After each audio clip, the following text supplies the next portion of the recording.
Okay. Okay. So then let's proceed with today's lecture.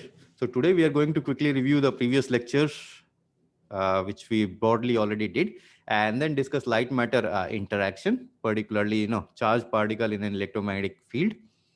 Then we will discuss optical transitions. So if I actually shine light and I have a Hamiltonian for a let's say hydrogen-like atom, then how can I decouple the perturbation Hamiltonian, the original Hamiltonian, etc., and how will I go on to solve this actually? Okay. And while solving this, so we will get the concepts of absorption, emission, and photoelectric effects. Okay. And then once we have written down the solution, we will find that, for light, particularly in optical regime, etc., what is important, the length scales, etc., are very large for optical regime light, which will allow us to make an approximation for further study, which I'll call the dipole approximation. Okay. So we will basically review this in today's lecture. And in the next lecture, we will see more details about absorption and emission, and in a later lecture about photoelectric effect. Okay. And all of this will be in the wave function picture primarily. Okay. And then next week, I will, so just give me a minute. आप छोड़ जाइए फिर बात करते हैं. ठीक है, बंद कर दीजिए. So in the next lecture, I will again discuss so these quantities in detail, etc. And next week we will derive all of this within the density matrix framework also, so that we get a clear picture of quantum mechanics in the density matrix notation and how I can derive the same things in a density matrix notation basically. Okay. Okay. So quick review of the previous lecture we already did, but once again, so optical physics of atoms and molecules, so optical physics, we will talk about wave function, density matrix, etc. And using both, I can treat light classically, which is primarily this course, or I can treat light quantum mechanically, which is the field of quantum optics, etc. We may do some bit of it here, but not much. Okay. And atoms and molecules, we will, take as guinea pigs for doing experiments, spectroscopy experiments. They follow a quantum mechanical description. Particularly, we will focus on symmetries, transitions, and rotational and vibrational degrees of freedom, Raman spectroscopy, and so on and so forth. Okay. Okay. And if you want to go beyond this course, then, there's a field of quantum optics and information, right? So how do I build quantum computers using, let's say, atoms in optical traps, etc. Then there's the whole field of nonlinear optics. So the nonlinear optics, we will see some bit of it, etc.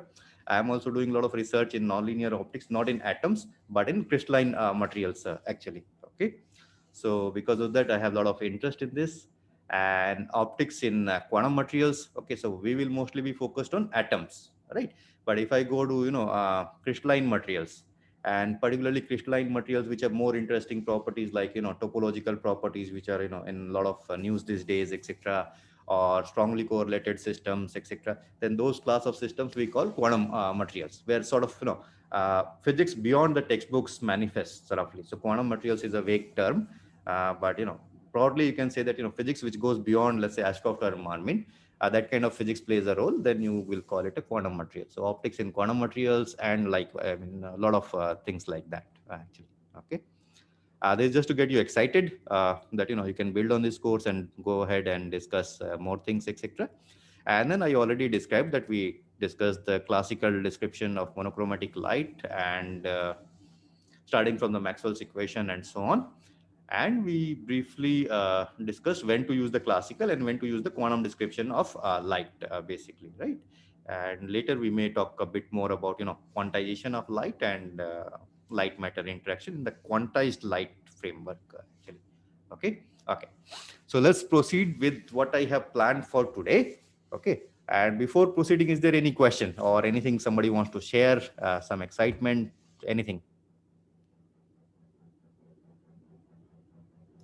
No? Okay. So should I proceed? Yes, sir. Yes, Yes, sir. sir. I need feedback, okay? Else I will not know whether my connection is live or dead. No? Okay. Okay. So light matter interaction. Let's start with that. So let's say, so in presence of an electromagnetic field, Okay. Let me take a spinless particle. Spinless particle, because I do not want to worry about its coupling with the magnetic field. Spins also coupled to the magnetic field gives me a Zeeman term in the Hamiltonian. So I do not want to worry about that for now. So a spinless particle of charge Q and mass M. Okay. So the Hamiltonian, classical Hamiltonian of such a particle is given by this. So 1 by 2m p square, basically p square by 2m plus q phi. And in presence of light, let's say the momentum goes to p minus qa. Okay, so this is in SI units, etc. In CGS units, if I have to write this, then it will go to p minus qa by c, basically. So I'm work in SI units, so I'll not write the c explicitly.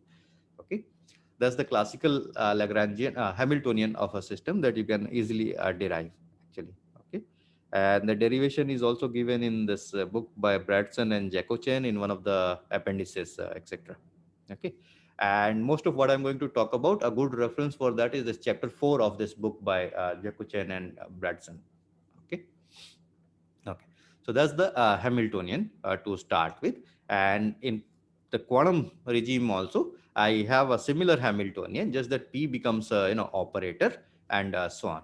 Okay, here, so in that previous Hamiltonian, let's say, so P is the generalized momentum of the particle if there was no electromagnetic field.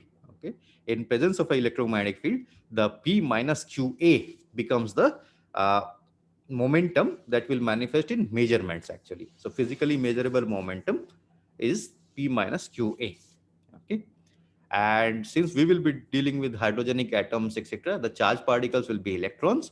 So Q will be minus E, where I just want to clarify this notation that minus E, when I write, the minus explicitly takes care of the charge of the electron, negative charge, and E will be a number which is greater than 0. For electrons, it is 1.9 into 10 to the power minus 19 coulombs and things like that. So E is a positive number. So in all our notation, E I may as well write as mod E, basically. Okay, so the minus sign is taken explicitly outside, so that we have no confusion about E. Okay, okay. And we already discussed that we had this gauge choice for choosing the gauge of the electromagnetic field. So we can choose the Coulomb gauge. And once we choose the Coulomb gauge, I'll have a divergence of A is 0, right? And in addition to that, I can choose this phi to be vanishingly small. Okay? And this will work without loss of generality. I can change it to another frame, another, let's say, gauge, etc. And it will not change the physics of what we are going to discuss. Okay?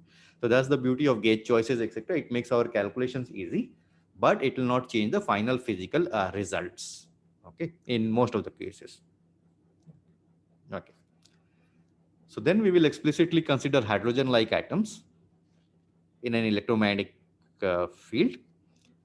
Then we need to ask, we need to include the nucleus of charge Ze and mass capital M, right? So Ze gives you the Coulomb interaction, and that is what will give you the hydrogenic, energy levels and so on. And of course, nucleus will also couple to light, because nucleus also may be charged, or at least it has charged particles inside it, etc. So nucleus also may couple to light. But since the nucleus will be, very, very heavy as compared to the electrons, which will couple to light, so M by M ratio, even for a hydrogen atom, single proton system, etc., will be 1836 or something like that, right? So given that, we can ignore the interaction of electromagnetic field and nucleus. Okay. So right now, just take my word for this. And as we go later in the lecture, I will show that the light matter coupling will have the mass of the system, electrons or whatever, etc., will appear basically. And if you have a very heavy mass, then you can, that will be relatively much smaller coupling. Okay. Okay. So that's all we have till now. Okay. So let's start with, time-dependent Schrodinger equation for hydrogenic atom-like system, where I ignore the nucleus mass, and I just write the effective Hamiltonian for the electronic part of the system. So psi is the electronic wave function. IH dou by dou t of psi is given by p square by 2m kind of an Hamiltonian, where p goes to minus IH delta r in real space, and delta is the the gradient operator or the Nabla operator, right? And plus EA. So remember it was minus Q, P minus QA, but Q is minus E. So I get a plus EA whole square minus ZE square by 4 pi epsilon naught R. Okay. So ZE is the charge of the nucleus. 4 pi epsilon just appears in the Coulomb term, and this is the Coulomb interaction from the nucleus charge on the electron circulating outside the nucleus, basically, right? So given this Hamiltonian H, then I just have a psi. So IH dot T psi is equal to H psi. Okay. And this is a time dependent Hamiltonian in the sense that A will be electromagnetic field, which will be time dependent, and so on. Okay. Now let's just focus on this middle term, IH del plus EA whole square. So if you expand this term, etc., then I'll get, IH del whole square. So h square by 2m del 2 of psi. Then I'll get a term which is, minus IH del minus IH by 2m del EA, right? So del will act on, let's say, A and psi product, basically. Okay. And then I'll get a term similarly minus IHE by 2m, where the del will come later. So A dot del psi. Okay. And since del is the operator and A is also space dependent, etc., you have to be careful about the ordering of these quantities, etc. Plus, I'll get another term, which is, this last term. So E square A square by 2m. Okay. So here there's a minor correction. The vector sign should be over A and not on E, actually. Okay. Okay. Now, in these four terms, you can show that this second term I can just write as A dot del R of psi, basically, because I can do this, differentiation chain rule, etc. So del of A times psi plus I can write A dot del of psi, and del of A was 0 from our Coulomb gauge choice, basically. Okay. So within the Coulomb gauge, I can get rid of this term. That's the advantage of choosing the gauge. And thus I have this term. IH dot T of psi is basically this quantity. So minus h square by 2m dou R2 minus ZE square by 4 pi epsilon naught R, and this additional term minus IHE by m A dot del. Okay. Plus E square by 2m A square. Okay. So given now that I have this effective Hamiltonian with light, classical, and quantum mechanical atom, can I make further approximation? So the only approximation we have made till now is that the nucleus is very heavy, right? And nucleus light interaction I'll ignore for now. Okay. And the reason for doing that is I already know that that will not be important by doing this calculation and by doing that calculation, etc. But it also makes intuitive sense in a sense that it is very heavy. So, whatever electromagnetic field will have an impact on the electron, the other impact will at least be, 2000 times smaller at the minimum, basically. So let's forget that 2000 times smaller. Uh, let's forget the perfectionism of going after the exact solution of the full problem, and let me get the 90%, 95% of the physics already out. Okay. So yeah. So now given this Hamiltonian, I can, make further approximation by working in the weak field regime. Okay. So if I have a weak field regime, then of course mod A square will be much, much smaller than mod A. Okay. And then I can ignore the last term also, right? So we can ignore the last term. And the weak field regime is the regime in which we do most of the experiments. It is called a linear response regime, etc. Okay. So I'll only keep terms which are up to first order in A for now, let's say, right? So once we learn this calculation, then we can go and do higher order calculations, of course. So in this regime, the A term can be treated as a perturbation. Okay. Because A is small. So now I'll say that, this is the hydrogen atom Hamiltonian. This term I'll treat as a perturbation. This term is not important, let's say. Okay. And physically, this would mean that we are restricted to only one photon processes. So one photon emission, one photon absorption, and so on. Okay. Because A will have e to the power I omega t, and that we will see that, I'll get, so I'll show below that I'll get, E plus h bar omega or E minus h bar omega. So E plus h bar omega is like absorption, E minus h bar omega is like emission, and so on. Okay. So we'll restrict to one photon emission and one photon absorption. Okay. So let's go. Then I'll just rewrite this within this approximation. So I'll just rewrite this here basically clearly. Okay. So I just dou by dou t of psi RT is H0, which is time independent now, which is the hydrogen atom Hamiltonian. So H0 is minus h square by 2m del 2 minus z square by 4 pi epsilon naught r. So it is time independent. We know the solutions, right? Hydrogen atom problem in quantum mechanics we have solved, and we already know the solutions, etc. Okay, so we can take those eigenstates and build a perturbative solution in terms of those basically. And S0 prime, I will treat as a perturbation. So S0 prime, which is a time dependent part, is basically minus IHE by M A dot R del. Okay, so that's your H0 prime. And this equation, since I'm only working in the first order in A and I know that mod A is small, etc., I can treat this term as a perturbation. So this is a time dependent perturbation and I'll solve for this basically. Okay. So any questions till now? Hello, sir. Yeah. Questions? Yes, sir. You said about the weak field regime there Yeah. a little bit down. Yeah. So can you explain it again? Like why is the condition of weak field is mod of a square is less than mod a? Yeah. So any quantity which is weak, let's say, no. So okay. So weak, I should say, compared to what, right? Yes. Yeah. But let's say that A by some similar dimensional quantity is small, basically, right? Small meaning less than one. Okay. If any quantity is smaller than one, then it's A square will be even smaller quantity. Yes. Yes. Yeah, that's all I mean, basically, right? So I've right now not quantified, weak in what sense precisely. Okay, so it will turn out. So later we will see that when we talk about perturbation theory, we will naturally get a dimensionless quantity which will depend on A, and that quantity should be small. So A should be less than this quantity.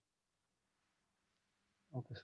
Okay, so that will be my perturbation parameter, and as long as the perturbation parameter is smaller than one, I can ignore the quadratic terms. Okay, another way to think about this is let me do the first order calculation first, then I'll use this to build a second order solution, third order solution, and so on. Okay, that's another way to think about it.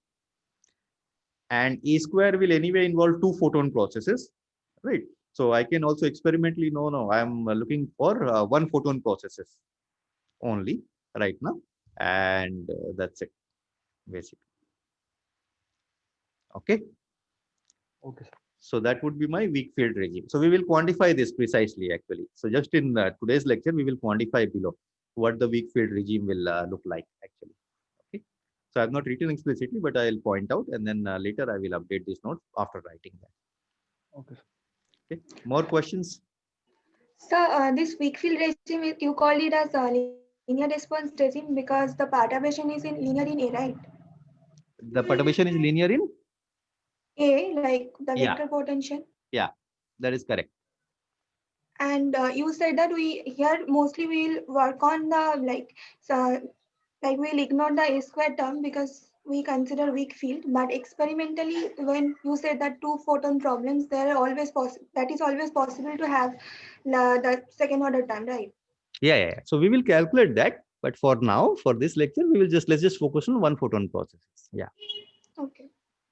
Okay. So we always have to start somewhere. So let's start small instead of being very ambitious, right? You will say that you will include A square. I will say that, yeah, okay, A square is good, but why not A cube? Why not A4? Hell, forget about A4. No, why not solve this problem exactly? Right. So I can always demand to be a perfectionist like that. But, we do not know how to solve this exactly. If you can solve this exactly, then, we can have a very nice paper and, it will be very acclaimed actually. Okay. So since I do not have the perfect answer, let me work, the hard way. I'll build order by order solutions, etc. That is number one. Number two is experimentally, sometimes we may already be in a regime which is, linear response. So, laser is, strong enough to be considered classical, but not, very strong so that the A square terms become more important and things like that. Okay. That's all. Anything else? More questions? Okay. So if there are no other questions, then let's proceed. Okay. So this is how the light matter couples basically. Okay. So primarily P vector. So the momentum goes to momentum minus QA. This is the light matter interaction, if you like. Okay. So the orbital degrees of freedom, if you would like, later I can clarify, maybe coupled to light in this manner basically. And then I do some algebra within some approximations. So for now, for this remaining of today's lecture, we will see the linear order response, let's say, or the first order perturbation theory solution. Okay. Should we proceed? Yes, sir. So light matter interaction is clear. How does it arise? P goes to P minus QA. And that's it. Yeah. That will allow me to write this as a perturbation problem, let's say, if I'm only interested in the solution to first order in A. Okay. So later I will make you solve this for second order, and in fact there is there are other kind of approximations where you can solve it to all orders only actually. Okay, so I'll give you assignment problems like that. In fact, I myself have a couple of papers which do that actually. Okay, not in atomic systems, in quantum systems, some crystalline systems, but the approach is similar. Okay, so let's proceed. Okay, so now I have converged on a Hamiltonian, etc. And with the view that, we are looking for one photon processes, we will do it perturbatively, etc. Right?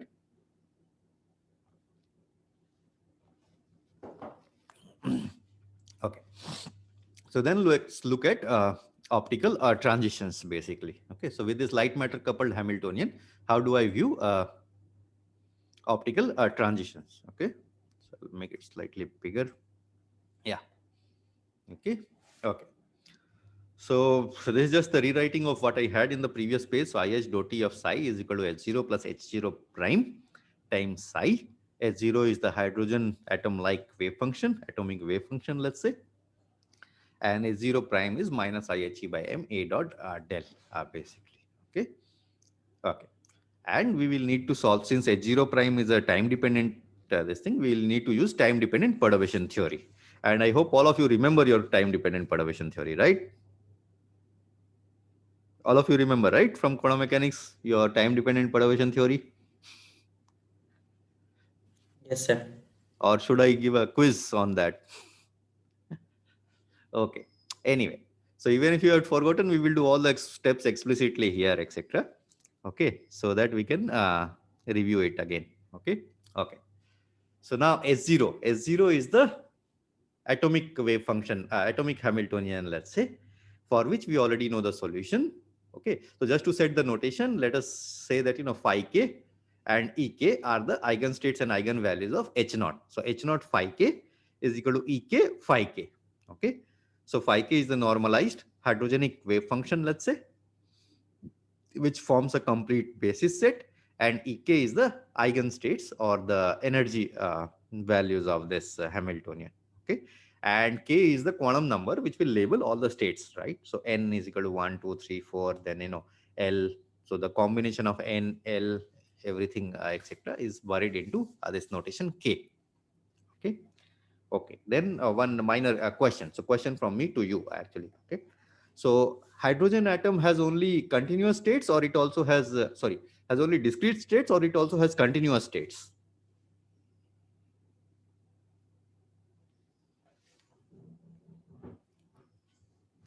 So you understand what do I mean by continuous states?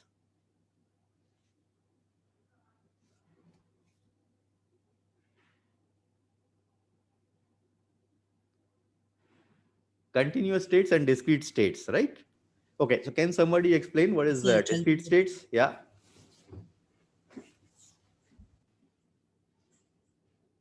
Hello, somebody please help me out here. Okay, let's say, so Sugata Paul, what are discrete states? Uh, Yeah.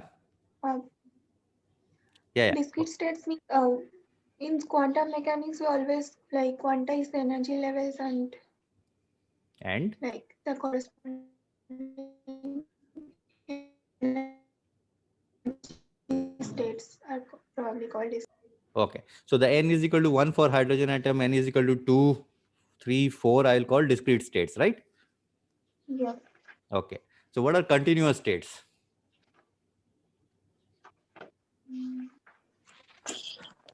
Free particle states. When Free particle states I can call continuous states. Yeah, okay, good. So everybody understands what do we mean by free particle states? So suppose I had a free particle, I would have a h square p square by 2m kind of an Hamiltonian. So the energy dispersion would be h square k square by 2m, where k varies continuously, right? Okay. So I have all the energy levels which are allowed, etc. So any energy I think of, there will be a state, right? So those are continuous states. Okay. We know discrete states, we know continuous states. So question, do hydrogen atom also have continuous states?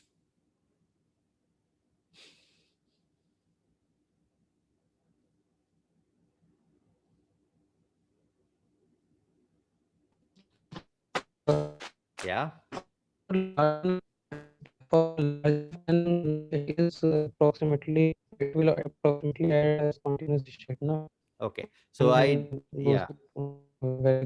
gap will directly. Okay. So I think, so I didn't get to what you said completely, but I am guessing what you are trying to say that, for very high N, right? The difference between the consecutive hydrogenic atom states decreases, right? Yes, sir. Yes, sir. Because the states are like 1 by n square, etc., right? So 1 by n square minus 1 by n plus 1 whole square, this difference will keep decreasing as n tends to infinity, right? As n tends to infinity, this difference goes to 0. Okay. And let's say I am working at some temperature, let's say for experiments. So just for argument, let's say I'm working for, at 300 kelvins, right? So 300 Kelvin, when I convert it into, let's say, energy scale, it will become 25 MeV. Okay, so this number you should always remember. 300 Kelvin is roughly 25 MeV. You can also check this explicitly, right? Okay. So if I'm working at a given temperature, then all my energy states are fuzzy over this temperature scale, right? And if the energy difference between two states is less than this temperature difference, 25 MeV, etc., then they are, for all purposes, for all experimental purposes, I can treat them as a continuous set of levels. Is the idea clear?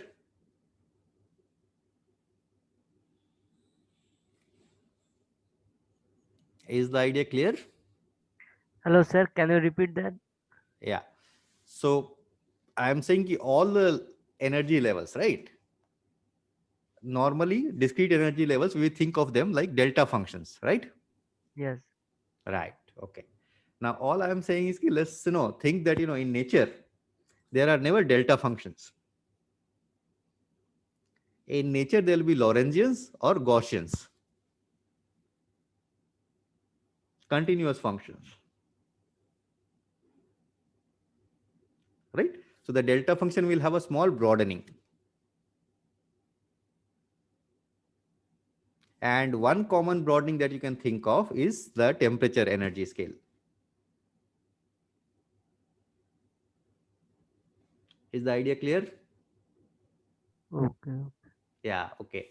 So I am saying if the temperature broadening is, let's say, temperature is 300 Kelvin, right? Then any energy level I cannot detect within the accuracy of 25 MeV.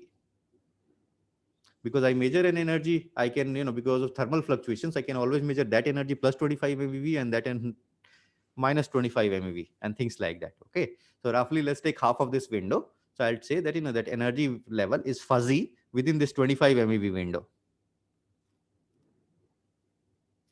Okay. Okay. Yeah. So now, when this level and the next level start coming within this 25 MeV, I cannot distinguish between them.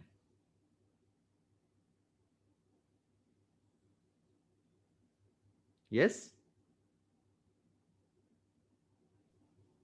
So it's almost Yes. like, let's say, I am trying to draw very thin lines on a piece of paper, vertical lines, let's say, right? I'm an artist, I'm trying to do shading, etc. And I'm drawing very thin lines, etc. Right? But as my lines come closer, so that, their distance decreases below the thickness of the line, then I cannot distinguish them.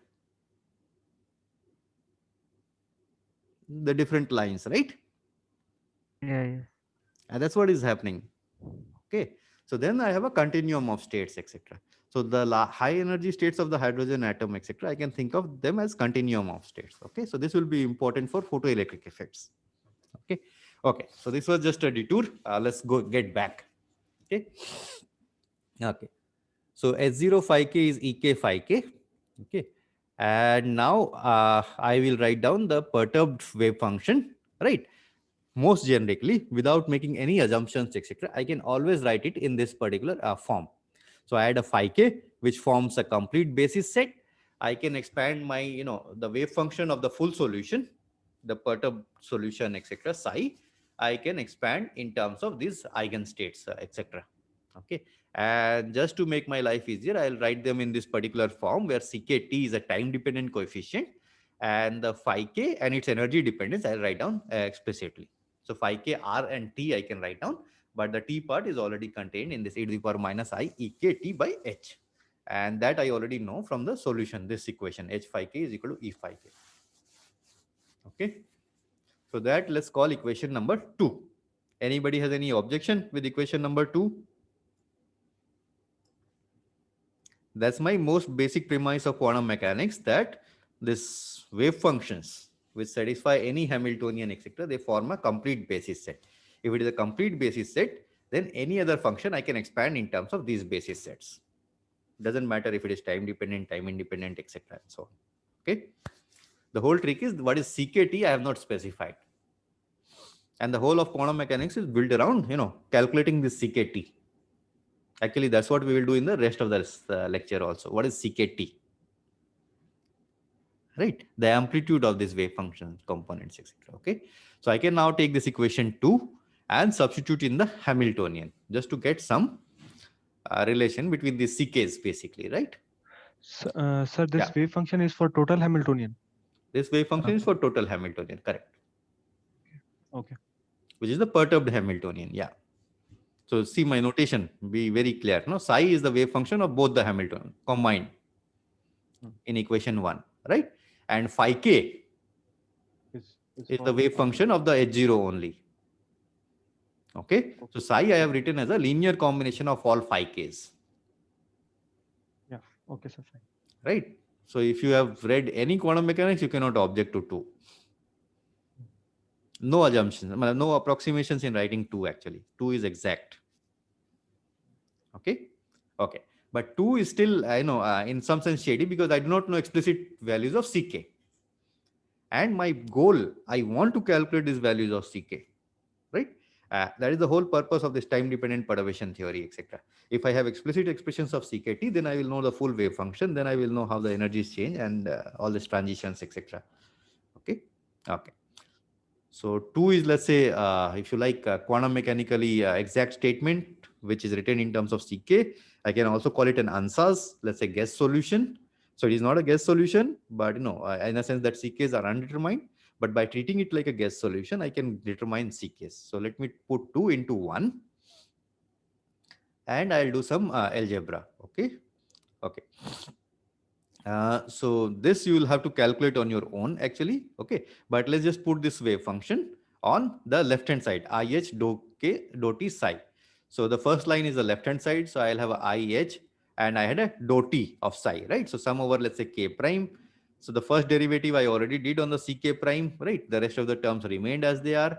Then I'll get a term time dependence from here basically. So I had a IH was already outside. So minus I Ek prime came down by h bar, came down from here, and the rest of the terms are as they are. Ck prime, phi k prime, and e to the power minus ik, e prime t by h. Okay. So don't look at the cancellation right now. The first line is just the left hand side, ih dou by dou t. Okay. And the right hand side is just the second line is just the right hand side basically, right? So I had a h0 plus h0 prime. So the first term just comes from h0, right? So h0 of phi k. So h0 doesn't act on Ck. h0 doesn't act on this guy, which is a number. So h0 just acts on phi k, and it will give you Ek prime phi k prime. Okay, that's the term. And then I'll get this term, which is ck prime e to the power minus I ek prime t by h, which is these, both of these are numbers, and h0 prime times phi k. Okay, so this comes from the h0 prime term. Okay, and as expected from this guess solution, etc., this term and this term will cancel out exactly. Okay, because I had a minus I here and I had a I here. If I multiply, I'll get a plus, right? And there's a sum over k prime, sum over k prime. So these terms are identical and they will cancel out, etc. So that will leave me just two terms basically in this equation. And these are these two basically. So ck prime dot is connected to some linear combination of ck prime. Okay, and the sum on both sides, etc., can be on different things, etc. So no, yeah, I cannot make definite statements, etc. So I cannot take this to the left hand side and do this, etc.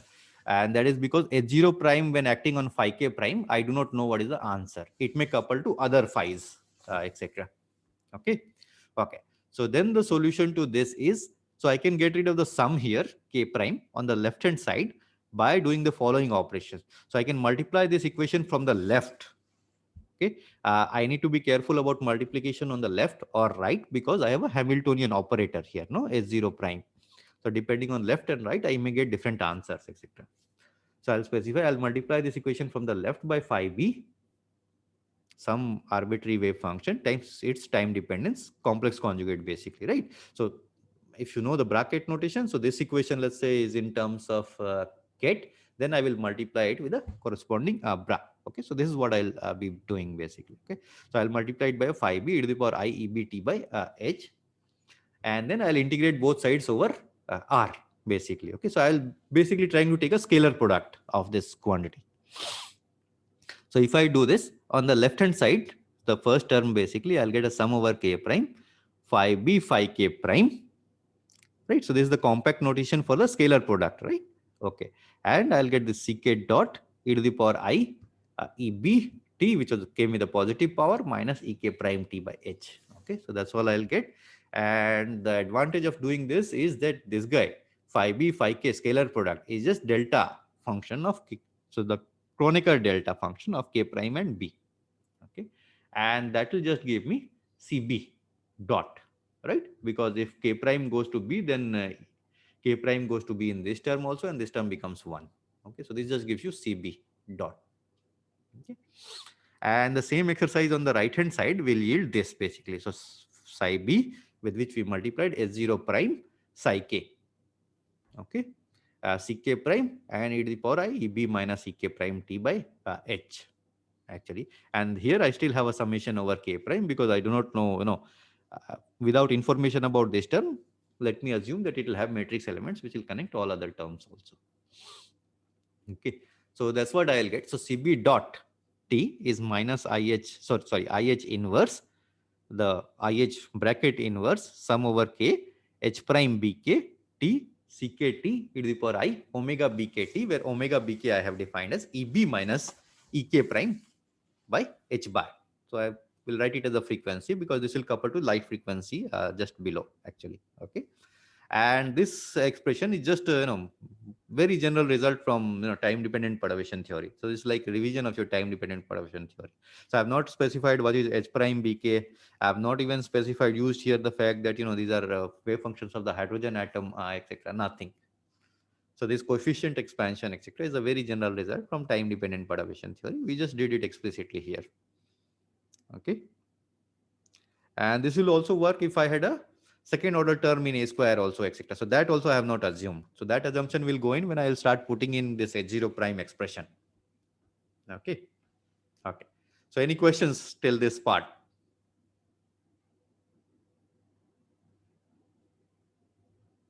So all of us agree on this equation which we have just derived, time dependent perturbation theory, etc. Right? Yes, sir. Yes, sir. Okay, so if there are any questions, this is a nice point to take. Okay, so then let's proceed basically. Okay, okay.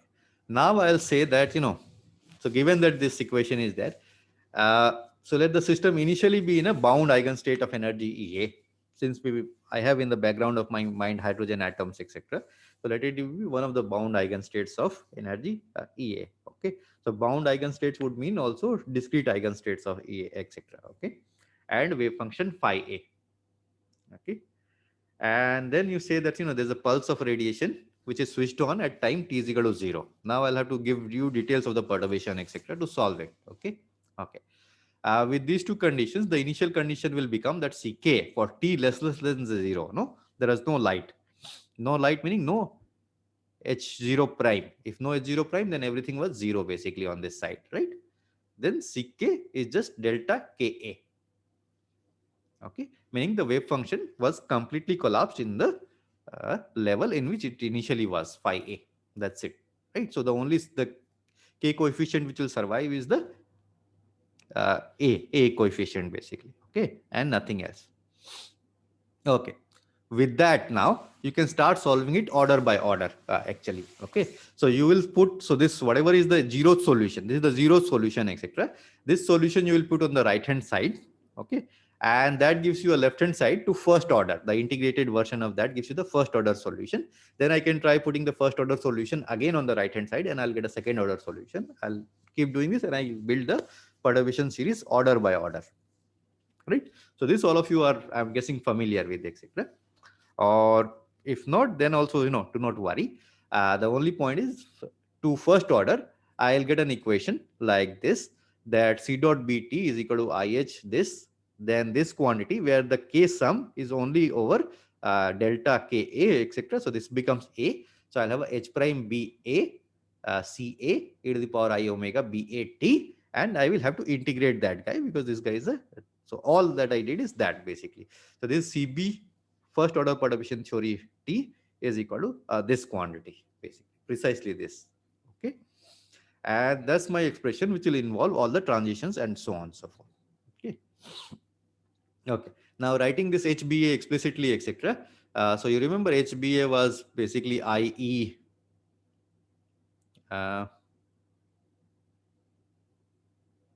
Yeah, here. So IHE by M. No, A. Right.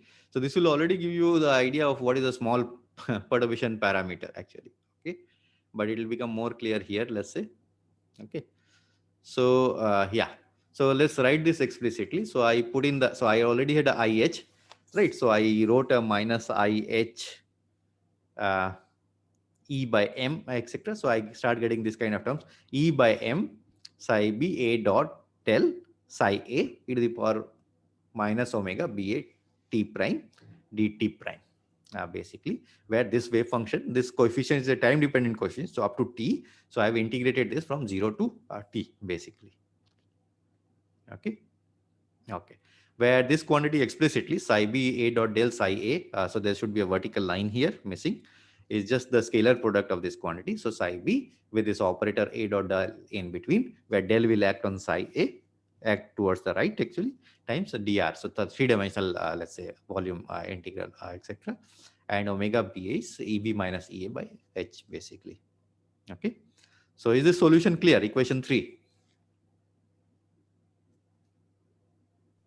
Yes, sir. Yes. Okay, great. So then we are in business. Okay. Okay. Now I need to worry about what is the form of this beam that I will send in. Right. Okay. So in the previous lecture, we wrote down a solution for a single frequency beam. Okay. Okay. But in real life, I will never have a single frequency beam actually. As I said, no, so I'll always have a sort of a Gaussian spread of a beam or a Lorentzian spread of a beam, or I'll have a beam which is centered around omega, but it has a finite spread around that omega actually. Okay. So the beam A of RT, you will generally write in sense of some distribution function A0 of omega, which is like for a plane wave beam, it will be a delta function, but in real life, it is more like a Gaussian beam or a Lorentzian beam centered around omega 0 with a spread of delta omega. Okay, so this is nearly monochromatic beam peaked at omega 0, but with width delta omega, meaning omega minus some frequency. As long as that frequency falls within omega minus delta omega, we'll also have some finite amplitude, etc. Okay. And let's say I'm dealing with a monochromatic light with a single polarization. So Xi denotes the polarization of light. And I'll have this kind of e to the power I k dot r minus omega t plus delta omega, where delta omega is omega dependent phase plus its complex conjugate kind of a beam. So it's a nearly monochromatic beam peaked at omega naught and with width delta omega. And in real life lasers, etc., you'll have a Gaussian beam or a Lorentzian beam. Typically, it's typically Gaussian beam. Most of the lasers will be Gaussian beams actually. Okay. Okay. In fact, you can design your lasers to have some kind of a distribution, etc. also. Okay. Okay. But as far as we are concerned, the beam is always Gaussian. Let's say. Right now, what we are going to do will not, really focus on Gaussian beam. The A0 omega will be a generic function, and we will write the solution for a generic function. Okay. Now I put this equation 4 into equation 3 in terms of this A. Okay. So I'll put that details basically, right? Okay. So if I do that, then I'll get this particular term, which is the main result of today's LSI lecture. And actually I'll sort of stop here or nearby here actually. Okay. So CB of 1t is minus EB by M.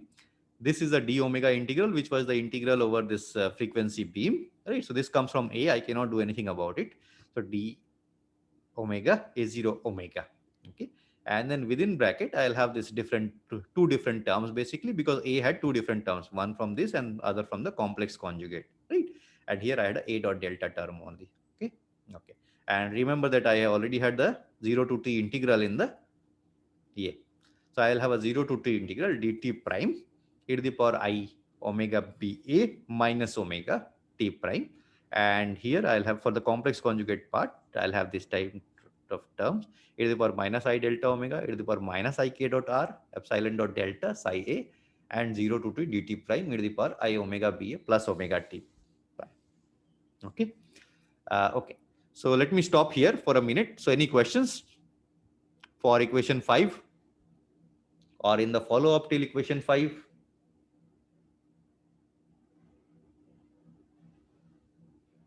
Yes, no, maybe? No questions? No, sir. Okay. It's fine. Okay. If it is fine, then let's proceed. Okay. Okay. Now the point is the following. Okay. Okay. Let's be a bit careful here. So t prime, when we will integrate, right? So I have one function which is omega t prime, right? So e to the power I omega t prime. Okay. Now let's say I am doing experiments in the optical domain, right? So optical frequencies, visible frequencies, etc. Right? So what are the typical frequencies of light? Let's say yellow light. Let's say order of magnitude.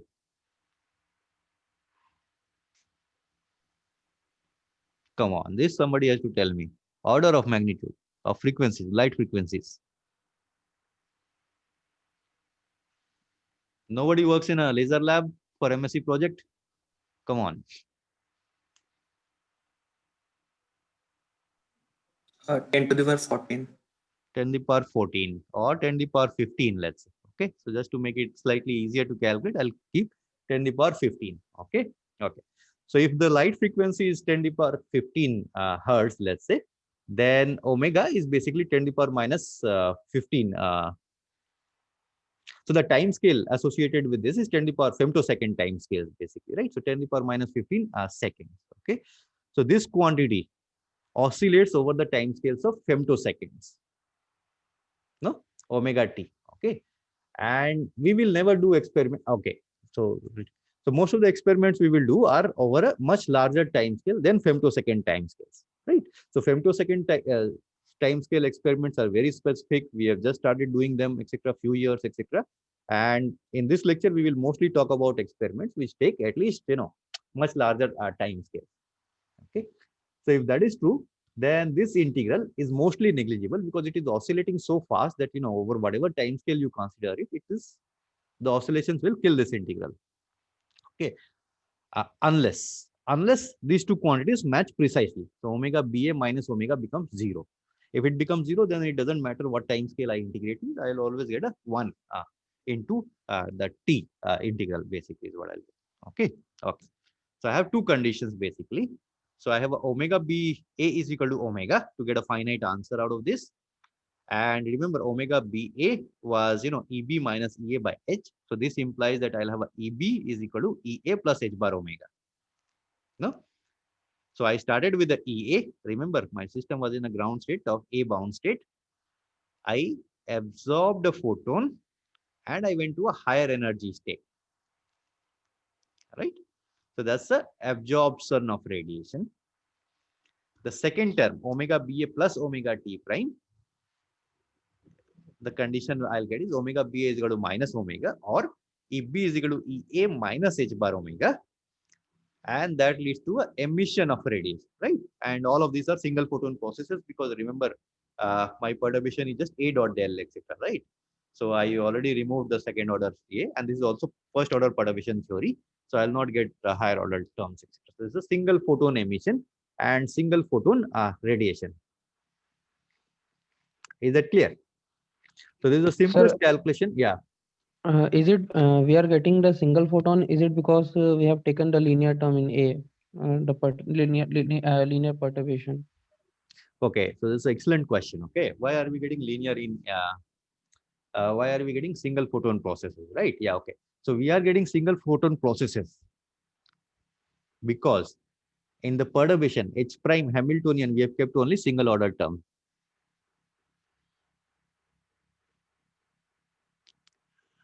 Does that help? Okay, yes, sir. Yeah. Yeah.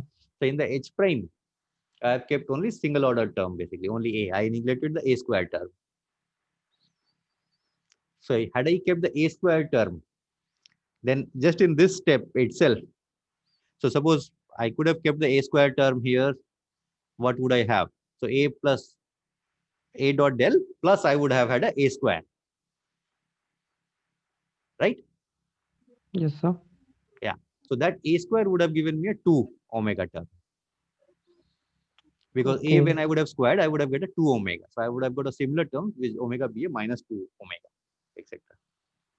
So I'm getting single photon terms just because I have kept only one A in the perturbation, Hamiltonian. Yes, sir. Yes, sir. Got it. Thanks. Okay. Okay. Now, more subtle question related to what you just asked is basically, right? So if you see this CBA, CBT, etc., this is also linear order in A. Okay, because I have only one term of power of A0 omega, no? So I Yes, have a sir. single photon processes, number one, and number two, it is still first order in A. Okay, the fact that it is first order in A comes from the fact that I have done only first order perturbation theory. With the same potential, I can also do a second order perturbation theory, right? And I'll start getting a, again, two photon process also and a square term also. So there are two reasons why I get a single photon process. Only A in the perturbation and only linear response, meaning first order perturbation theory. But just the linear perturbation also is sufficient to generate all orders of electromagnetic absorption. So 1 photon, 2 photon, 3 photon, 4 photon, etc., etc. Depending on how high I can go in the calculation of this order by order perturbation parameters. Is that clear?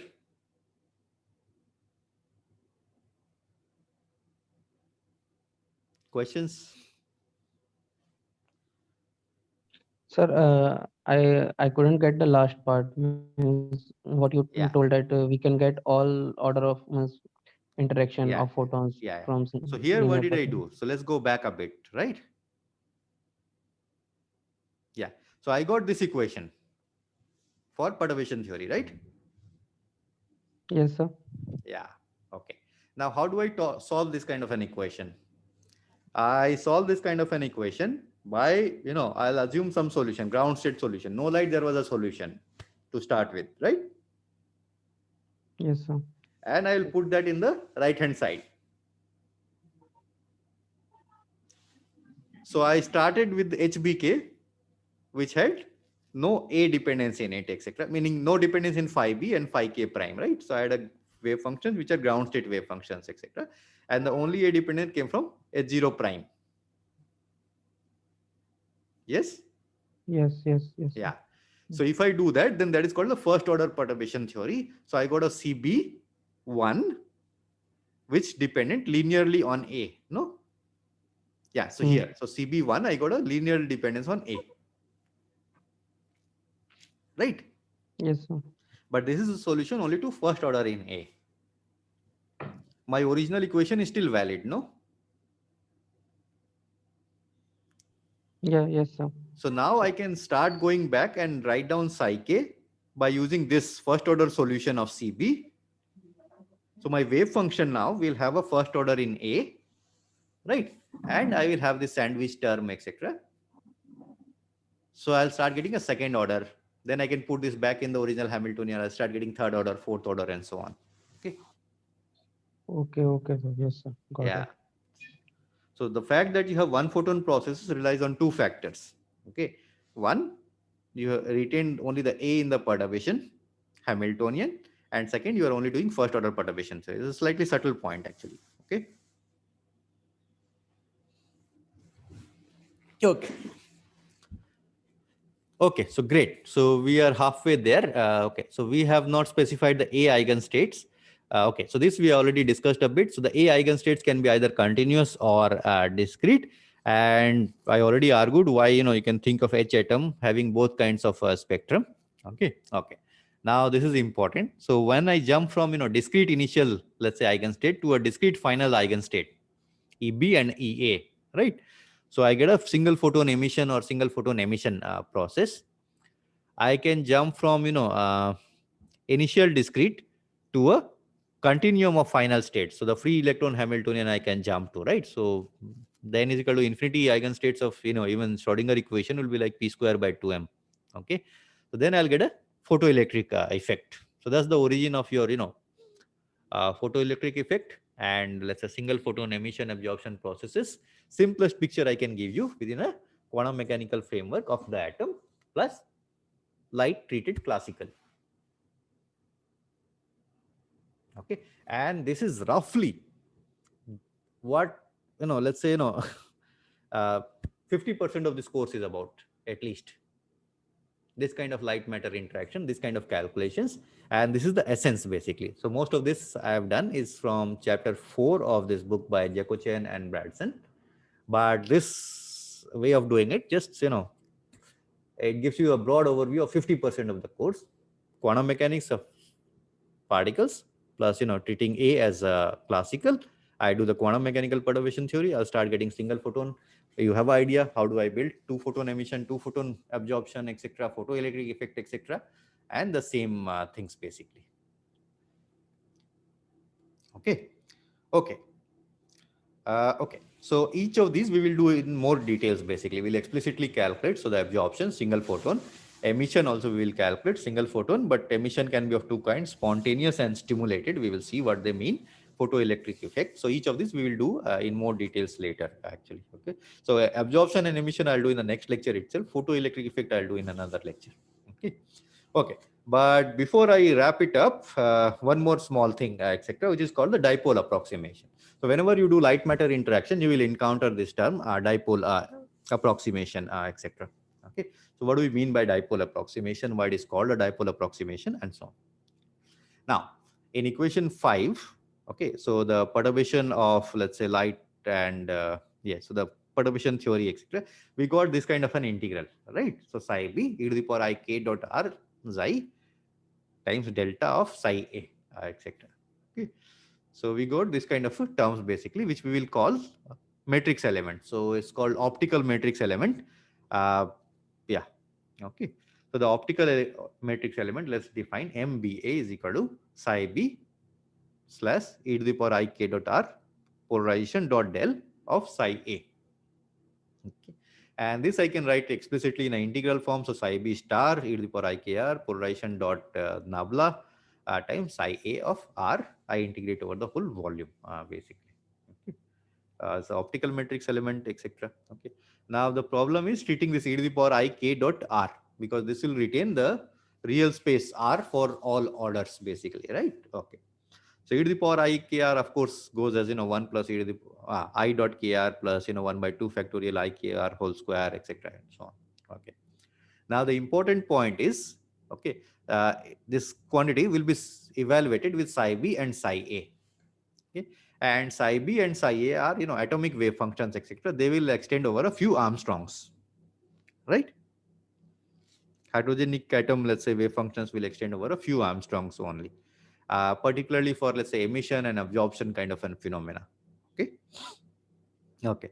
And wavelength of light, if you calculate, then that is 2 pi by k, which will turn out to be of the order of 10 to the power 5 Armstrongs, let's say. Okay. For transitions corresponding to few EVs.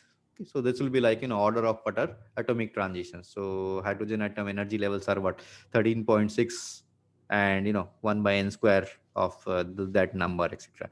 So atomic transitions are of the order of few EV.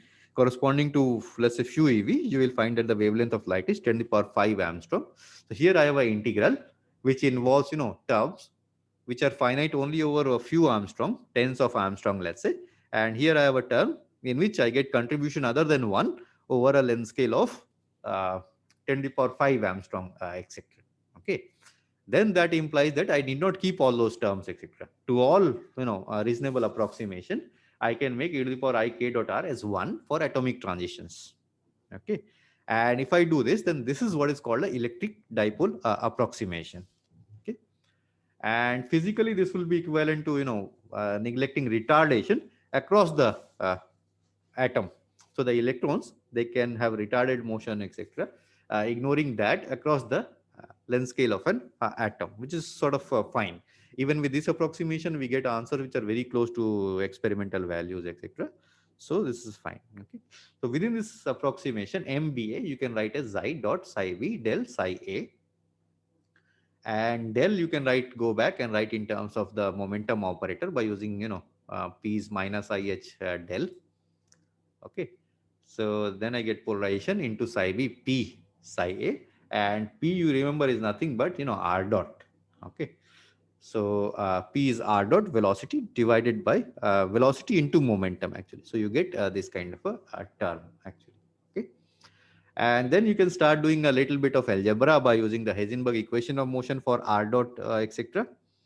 And so IH times r dot is equal to RH commutator, right? So that's the Heisenberg equation of motion. And since I'm working with first order perturbation theory, I can replace H by H0. Okay, so that's what. So the r dot is equilibrium, let's say, equation of motion. And then I get r h naught minus h naught r psi b psi a, etc. And I calculate this. So this h naught will act on psi a, I'll get a EA. And this h naught will act on psi b first, psi b times h naught, so I'll get a EB. So this term becomes basically I h naught inverse EB minus EA times psi b r psi a, basically. That's what it becomes. Okay. So this quantity, which we started with psi b p psi a, which is PBA, matrix element of the momentum operator in the AB states, basically becomes IM. Then this quantity we had already defined as, so I already have a H inverse here. So omega BA, and this quantity is nothing but the expectation value of R in the BA basis. Okay.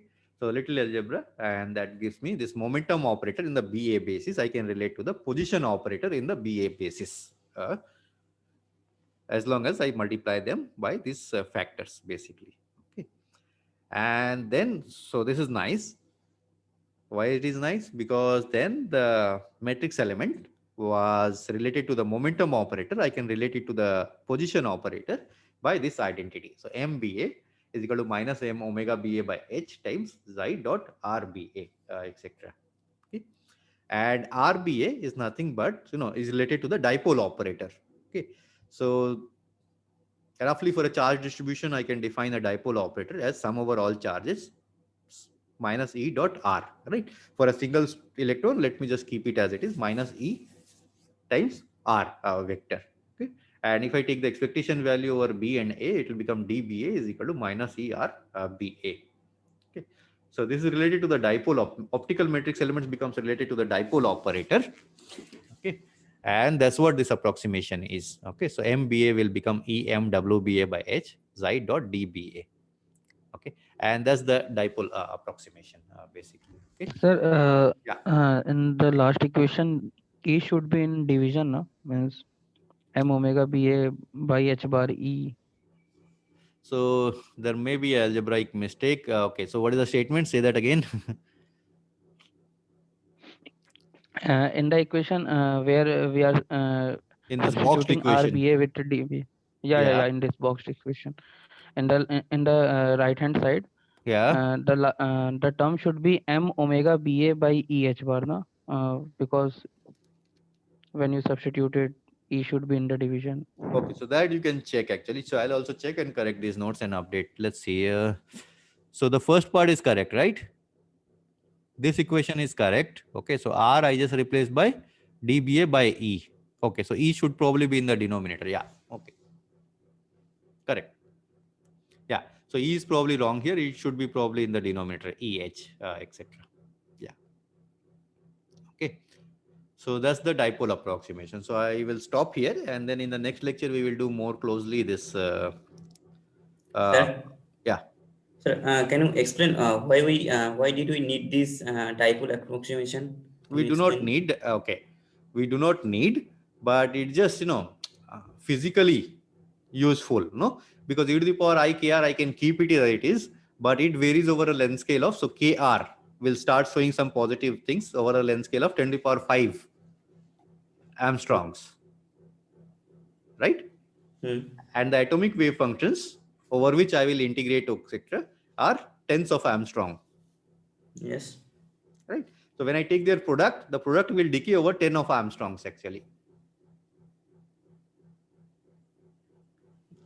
Right. In this MBA integral, the product of these two quantities will decay over tens of Armstrongs. So after, let's say, 10 Armstrongs, psi b goes to 0. Then it doesn't matter how e to the power I k dot r is behaving, etc. No, the product will always be 0. Okay. Right. So I need not worry about this e to the power I dot k dot r. It's a very physical reasoning for optical transitions. And that's why I just ignored it. That's it.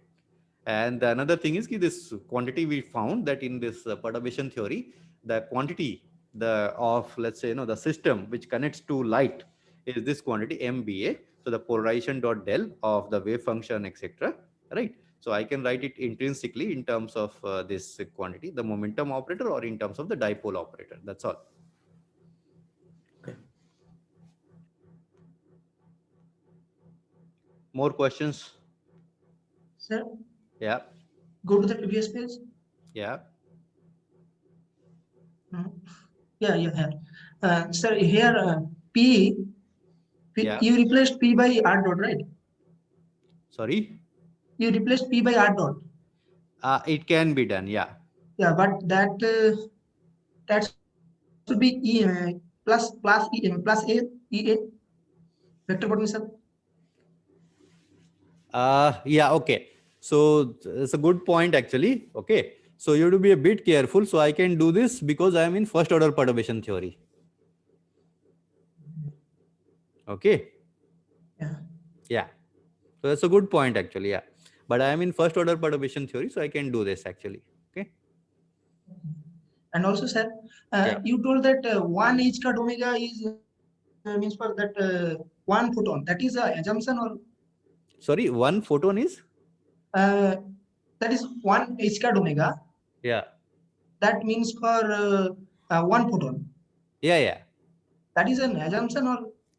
Okay, right. So you are correct actually. Yeah. So within this framework, I cannot relate 1 h bar omega to 1 photon, etc. Yeah. So that information I am bringing from some other knowledge. That is correct. From the quantum theory of light, etc. That this is 1 photon. Yeah.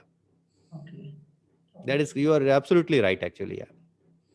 Thank you. If I just knew this, if I just did this calculation, then I would have no way to connect, that h bar omega is just 1 photon.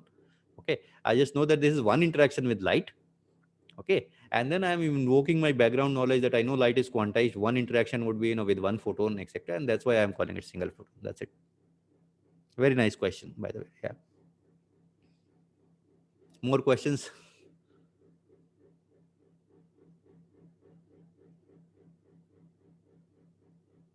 Okay. So if there are no other questions, then let's stop here and let's all go for lunch.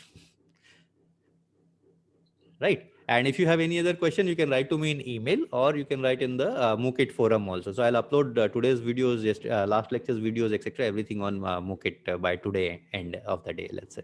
Okay. I'll also do the corrections, minor corrections that I found in these lectures, and I'll upload the corrected lecture. Okay. Okay. So then see you guys tomorrow morning at 9. Yeah. Okay. Okay. Yes, sir. Bye, sir. See you. Bye. Take care.